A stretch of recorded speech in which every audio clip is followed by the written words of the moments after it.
Halo YouTube, ketemu lagi dengan channel Balinese Culture and Hindu. Hari ini saya akan membuat media untuk mengajari anak cara membaca anak yang baru mulai belajar membaca. Yaitu di sini saya punya bahannya.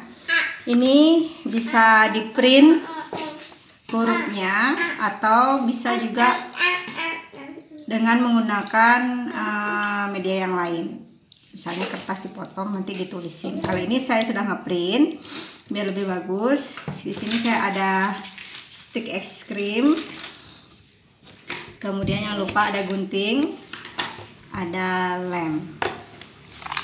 Nah sekarang huruf-huruf ini saya akan mengguntingnya.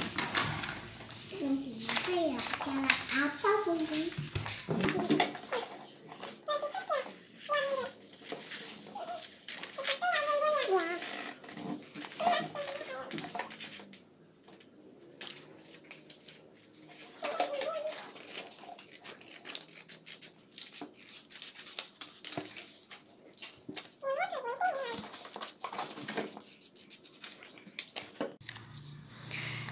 Kalau sudah dipotong seperti ini, kita ambil stick es krim, boleh warna-warni ya, karena warna-warni itu pasti menarik minat anak TK dan anak PAUD untuk belajar.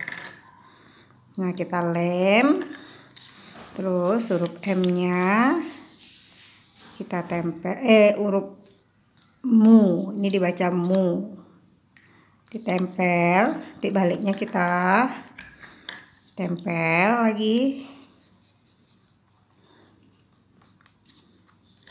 Ya. Pakai lem tembak bisa, pakai lem ini juga bisa ya. Kalau lem tembak lebih kuat ya. Juga tapi ini udah kuat sih, lem biasa gini aja udah kuat. Nah. Seperti ini jadinya bolak-balik. Jadi anak-anak akan bisa mengenal huruf kapital dan huruf kecil. Ini baca apa? Mu. Mu. Ini ba, bi, bu, be, bo. Sini ada bo, ada b, ada bu, ada bi, ba, babi, babu. Selamat mencoba.